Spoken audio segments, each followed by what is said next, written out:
Physical বডিটা আমরা দেখতে পাই, কিন্তু বাকি তিনটা যে বডি রয়েছে এটা আমরা দেখতে পাই না। সেই তিনটা বডি হলো ইমোশনাল বডি, সোল বডি, আর একটা হলো মেন্টাল বডি। আমি মানুষকে মানুষের ফর্মে না দেখে একটা এনার্জি ফর্মে দেখি। কোনো মানুষ যদি আমার সামনে আসে আমি তাকে মানুষ হিসেবে কিন্তু দেখি না, আমি তার অরাটাকে দেখতে পাই। থার্ড আই ওপেন হওয়ার সাথে সাথে মানুষের মধ্যে অনেক ধরনের সাইকিক অ্যাটাক চলে আসে। থার্ড আই যখন কেউ ওপেন হয় সে কিভাবে বুঝবে তার থার্ড আইটা ওপেন হয়েছে? মানে ওয়ান্স এ ফাইন মর্নিং সে ফিল করতে পারলো যে থার্ড আই ওপেন হয়েছে, নাকি ইটস এন প্রসেস? এখানে হচ্ছে হালকা চিনচিন একটা ভাইব্রেশন অনুভব হবে আমাদের এই যে কপালের মাঝখানে। মানুষের জীবনে দুইটা দিন বা দুইটা দিবসের গুরুত্ব খুব বেশি।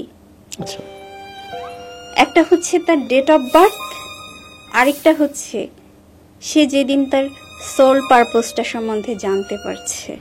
গড আমি ধরবো মেইন অরবিটে, দেন সেকেন্ড অরবিটে আছে এঞ্জেলসরা, আর্কএঞ্জেলসরা, 3 নাম্বার অরবিটে আছে অ্যাসেন্ডেন্ট মাস্টাররা, 4 নাম্বার অরবিটে আছে স্পিরিচুয়াল বিইংসরা।